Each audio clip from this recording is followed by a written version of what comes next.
Haleluya, puji Tuhan. Selamat pagi semua, saudara-saudara, kekasih-kekasih Tuhan dimanapun berada. Pagi hari ini kita jumpa lagi dalam doa pagi. Sebelum kita membaca firman Allah, mari kita berdoa. Bapa di sorga, Bapa dalam nama Yesus, Tuhan dan Juru Selamat kami. Terima kasih Bapa untuk pagi hari ini. Kami lagi boleh ada, kami boleh bangun dengan tubuh yang sehat. Kami percaya Tuhan, ini semua hanya karena kebaikan-Mu, hanya karena kemurahan-Mu. Bapa, sebelum kami melangkah di hari yang baru ini Bapa, kami rindu untuk bersekutu dengan Engkau lewat doa, lewat firman-Mu. Sebab itu Tuhan, urapi kami semua, kuduskan dan sucikan layakan untuk kami membaca dan merenungkan firman-Mu dalam nama Yesus. Haleluya. Amin. Puji Tuhan. Firman Allah pagi hari ini saya ambil dari Injil Markus. Markus pasal 11 ayat 23. Demikian bunyi firman Tuhan. Aku berkata kepadamu, sesungguhnya barang siapa berkata kepada gunung ini, beranjaklah dan tercampaklah ke dalam laut, asal tidak bimbang hatinya, tetapi percaya bahwa apa yang dikatakannya itu akan terjadi, maka hal itu akan terjadi baginya. Puji Tuhan. Haleluya. Luar biasa pagi hari ini kita diperdengarkan pada kita satu ayat yang sangat indah dan sangat luar biasa. Saudara-saudara, betapa janji Tuhan itu kepada orang yang percaya itu sangat luar biasa. Saudara, ayat ini kalau kita baca secara keseluruhan ayat ini, Yesus berbicara tentang doa yang dikabulkan. Doa yang dikabulkan. Atau siapa saja saudara-saudara ketika dia berdoa dan meminta sesuatu kepada Tuhan, itu pasti terjadi. Tetapi dari ayat yang kita baca tadi ada satu kalimat yang sangat menarik saudara-saudara, yaitu kata Yesus, asal tidak bimbang. Nah saudara-saudara, kuncinya tidak bimbang. Tetapi saudara, pagi hari ini saya ingin menyampaikan beberapa hal, atau saya coba mengaplikasikan, mendefinisikan doa yang dikabulkan atau permohonan yang dikabulkan. Saudara, ada banyak orang berdoa tetapi dia akhirnya kecewa karena doanya tidak terkabul. Ada banyak orang yang putus asa. Saudara, dia datang meminta kepada Tuhan karena permohonan dan permintaannya tidak terkabul. Akhirnya dia putus asa. Dia lemah dan saudara-saudara, dia tidak datang berdoa lagi. Nah saudara, saya tentunya dalam hal ini, saudara-saudara, saya ingin menyampaikan beberapa hal. Kalau boleh saya katakan, saya boleh mendefinisikan doa yang terkabul, doa yang dikabulkan, doa yang didengar, doa yang berhasil. Memang yang pertama saudara-saudara dari topik kita tadi itu yaitu ada satu kata saya katakan tadi, asal tidak bimbang. Memang yang pertama saudara, ketika kita datang berdoa, ketika kita datang meminta kepada Tuhan, saudara, yang pertama, jangan bimbang. tidak boleh bimbang. Bimbang itu artinya saudara-saudara itu tidak tetap hati, atau ada keraguan-raguan, ya, kurang percaya, ya, khawatir, cemas. Nah, saudara, nih hal-hal ini harus kita hindari, ya, harus kita hindari. Tidak ada artinya kita siang malam berdoa, tetapi hati kita tidak tetap.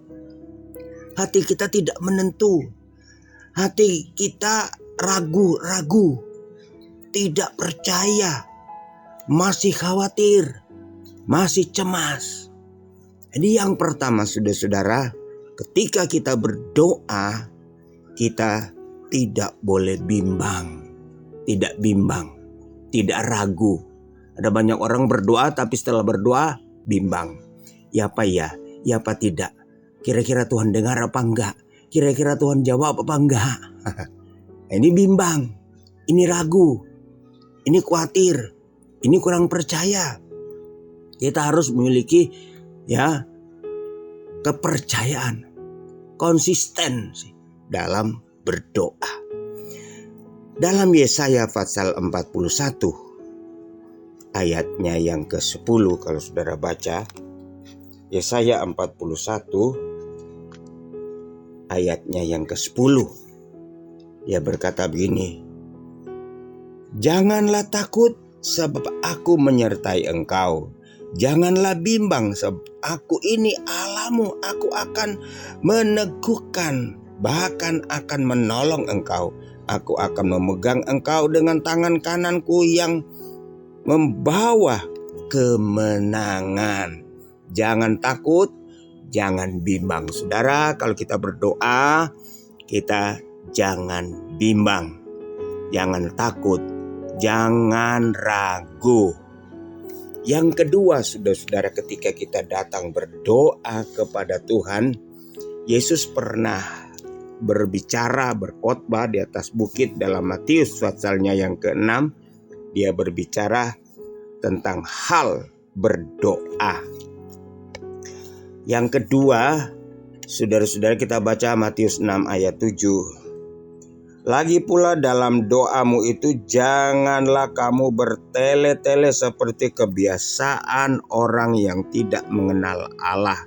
Mereka menyangka bahwa karena banyaknya kata-kata doanya akan dikabulkan." Saudara, kita hindari doa yang bertele-tele, seolah-olah Allah tidak tahu.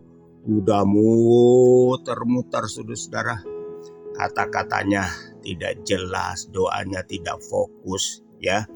Bertele-tele, berdoa bertele-tele, saudara-saudara, ya. Tidak fokus, tidak to the point. Saudara, kita juga perlu dalam berdoa to the point, ya. Jangan bertele-tele seperti orang yang tidak percaya, seolah-olah Allah tidak dengar, seolah-olah Allah tidak mengerti, seolah-olah Allah tidak memahami. Kemudian dia sampaikan, dia kemas doanya dengan kata-kata yang luar biasa, ya. Begitu banyak kata-kata, ya, yang dia sampaikan dalam doa. Bertele-tele. Itu orang berdoa bertele-tele, tidak to the point, itu adalah orang yang tidak percaya, ya. Kita hindari doa yang bertele-tele. Yang ketiga, saudara-saudara, hal yang paling penting sekali, saudara-saudara, doa kita dijawab atau tidak, doa kita dikabulkan atau tidak. Saudara yang kekasih di dalam Tuhan, kita kembali pada ayat pokok tadi, Markus 11. Kemudian kita akan baca ayatnya yang ke-25, 11 ayat 25. "Dan jika kamu berdiri untuk berdoa, ampunilah dahulu sekiranya ada barang sesuatu dalam hatimu terhadap seseorang, supaya juga Bapamu yang di sorga mengampuni kesalahan-kesalahanmu. Tapi jika kamu tidak mengampuni, maka Bapamu yang di sorga juga tidak akan mengampuni kesalahan-kesalahanmu. Saudara, yang ketiga, ketika kita berdoa, kita tidak boleh berdoa kemudian kita masih punya dendam, punya kemarahan, kita masih menyimpan kesalahan orang lain, masih menyimpan dendam terhadap orang lain. Saudara, doa kita tidak akan terkabul.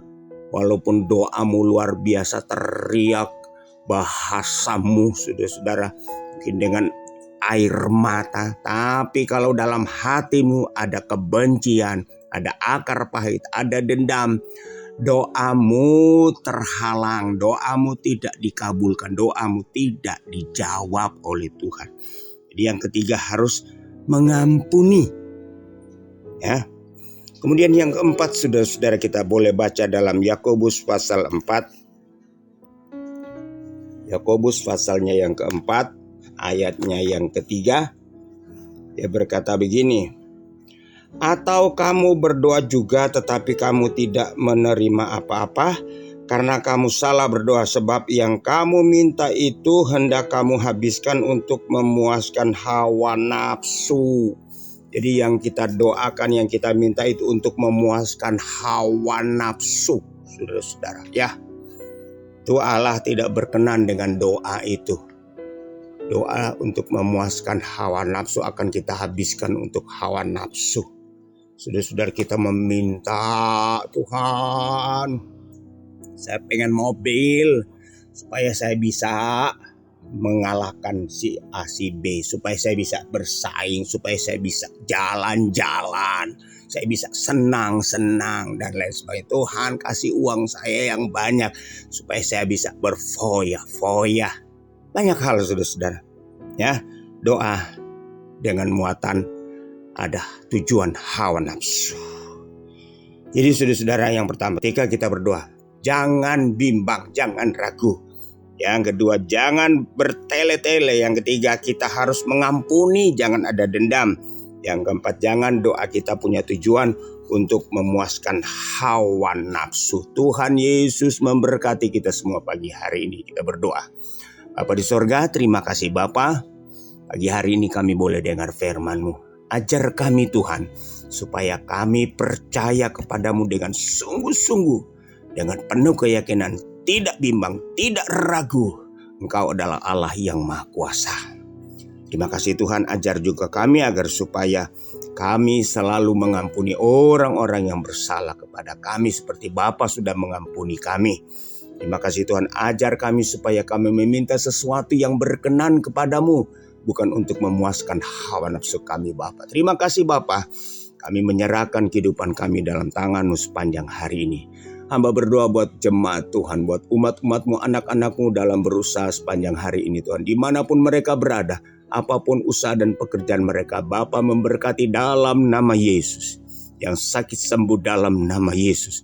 Yang susah dalam nama Yesus Engkau hiburkan, yang lemah Engkau kuatkan, yang berbeban berat dalam nama Yesus. Tuhan berikan kelepasan dan kelegaan. Terpujilah nama-Mu ya Tuhan.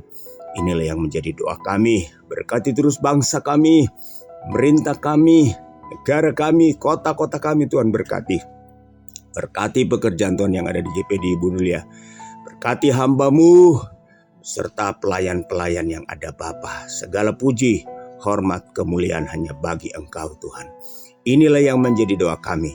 Kami mengucap syukur dalam nama Yesus. Haleluya. Amin.